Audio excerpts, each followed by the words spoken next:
Whatever your reason for wanting a gluten-free diet, it can at first, at least, seem quite hard to follow. But as someone who has had to avoid gluten for the last 15 years after a diagnosis of celiac disease, and when 6 of those years actually was a pro cyclist, I think I've got a few tricks and tips that just might help you. Let's quickly start with the basics, shall we? What is gluten? Very good question. Gluten is a protein that is found in some grains, specifically wheat, barley and rye. Now, oats don't have gluten in, but they do have a protein that has quite a similar structure, which might still trigger some celiacs. However, if you are a celiac, the chances are you have a doctor or a dietitian advising you on that one.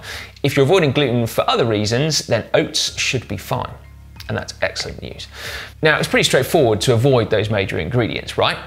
Well, yeah, it is, except those ingredients do tend to crop up a lot. Well, wheat does, basically.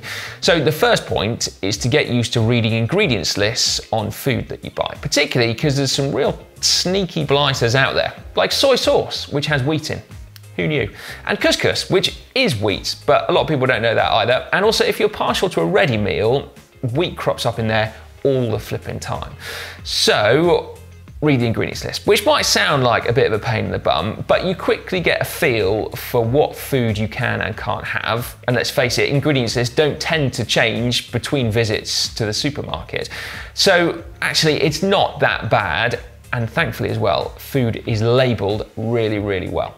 Second question then is, what do you eat instead? Wheat typically being the main source of carbohydrates for cyclists, something we need in abundance and tend to scoff a lot of in the form of pasta or cereal or bread.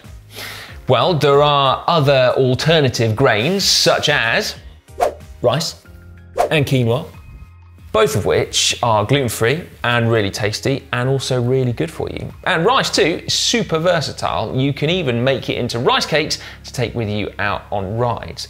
Personally though, I have to admit, I have something of a love affair with the potato.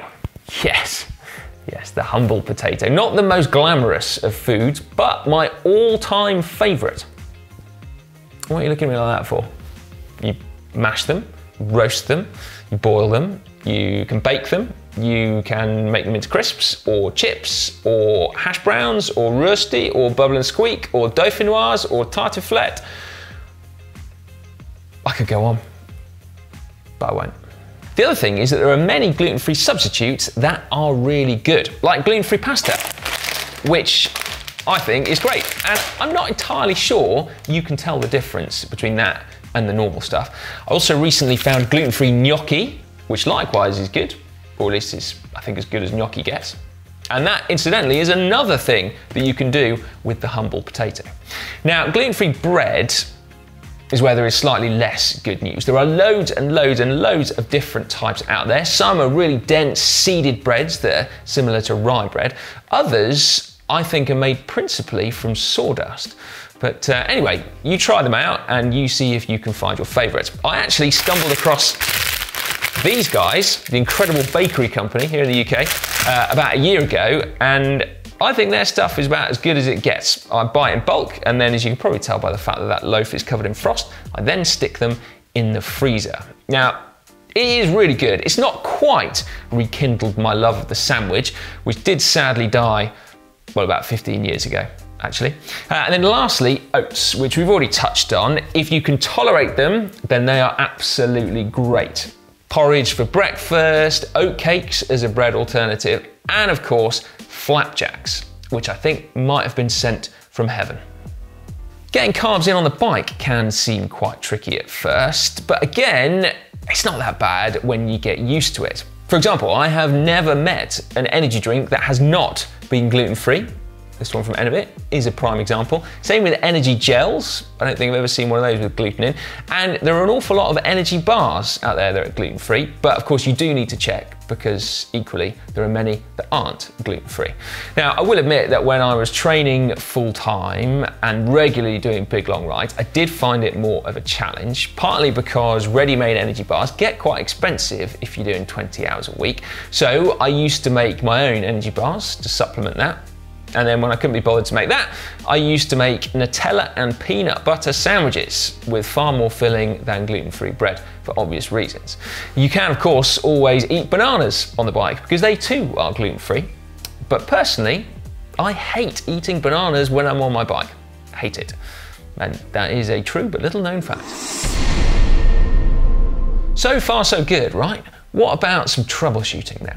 We shall stick with ride food, in fact, because you can often come unstuck at events because aid stations are typically slim pickings for a gluten-free cyclist.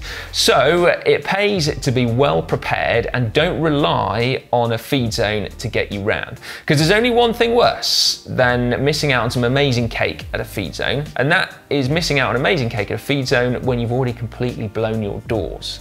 Travel too typically presents its issues. You generally eat out more, and while restaurants are super clued up on gluten-free these days, or at least they were when I last went to one about a year ago, you do still have to ask the question and then also watch as 3/4 of the menu suddenly becomes out of bounds. And of course, when you're traveling abroad, language adds an extra barrier, so you should always learn what gluten-free is in the language of the country that you're visiting. So I'm actually fluent in gluten-free in 3 languages. Yeah, senza glutine, sin gluten, and sans gluten. But I do often, I'm embarrassed to admit, come unstuck when I go to Germany. And I've often struggled in Asia as well. So just like when you go into an event, it pays to be prepared when you're traveling. I always travel with some kind of breakfast in my suitcase, whether that's oats or homemade granola. I also typically travel with some bread in there, because that, even if it tastes like sawdust, does get you out of trouble. And I always have a stash of energy bars, because as anyone here at GCN will tell you, I'm not very good when I get hungry.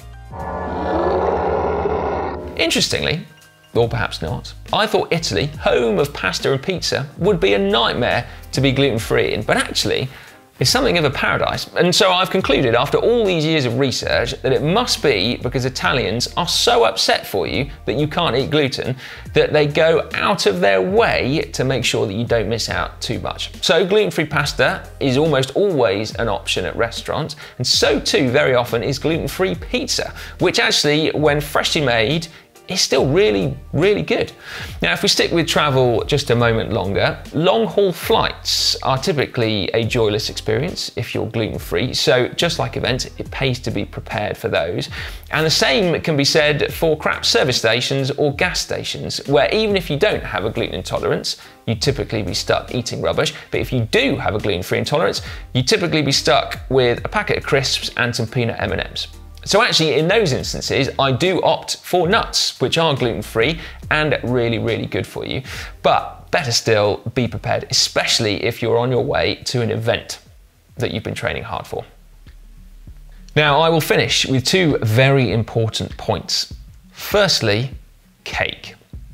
Now, I have found that cafes do typically have at least one gluten-free option these days, although here in the UK, you might well find yourself eating rather more chocolate brownies and lemon drizzle cake than you would otherwise want to. Now, don't get me wrong, I would not turn either down, but neither are in my top 20 of all-time cakes. So, what I do instead is I bake a lot, in fact, and I use a generic gluten-free flour, like this one, which are available everywhere. This kind of being your typical British version with a really annoying spelling of free, I think you'll agree. Anyway, they are a blend of non-gluten containing flours, such as, in this case, rice, tapioca, and potato. See? Told you. It's great stuff. Now, you can substitute it straight in there with cakes. Despite the label, I don't think it makes bread very well at all, but in cakes, it's brilliant. And I think perhaps partly that's because the egg you tend to stick in cakes holds it all together and means that you don't miss the gluten. But actually, you can make them vegan using an egg alternative, and that works great too. Even pancakes, actually, which is cool.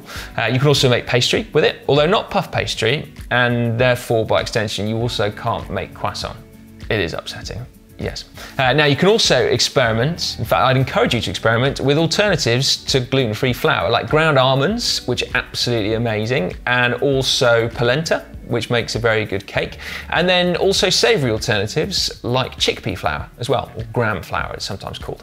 And again, if you can do an oat, Does anything beat the mighty flapjack? No, I don't think it does. And if you want to fight about it in the comment section, I will take you all on. Lastly, beer. Yeah, unfortunately, that's got a little bit of gluten in. So always ask if there is a gluten-free option, because there often is. And then sometimes if you're at the pub, you might just get stuck drinking cider, which is naturally gluten-free. And actually I am partial to the odd 1 or 3. But at home, I have a stash of gluten-free beer. This is the IPA that I'm currently enjoying. And this is the lager that I'm currently enjoying. But there are loads and loads of options out there, more popping up all the time, which I'm very happy about and enjoying experimenting with. Also, if it needs mentioning, wine is gluten-free. And whilst we're on the subject of hydration, so too, thank the gods, is coffee. So life on a gluten-free diet is good. It pays to experiment, look at different cuisines from different cultures, do cooking at home from scratch. The only slight downside for me is that I sometimes have to be a little bit more organized, but for a lot of you, that probably comes quite naturally. But the main thing that you need to remember is that whatever your reason for being gluten-free, rest assured you don't need to eat minging shit. Yes. That is right. Now, please, I would love for you to share your gluten-free tips in the comment section down below. I am very happy with the way I've got things set up, but I don't think I've got all the answers, not by a long shot. So I will enjoy reading those. And also, everyone else is going to find them helpful too. And on that note, actually, if you can think of a gluten-free cyclist in your life and they would benefit from watching this video, do make sure you share it with them. Thanks for watching.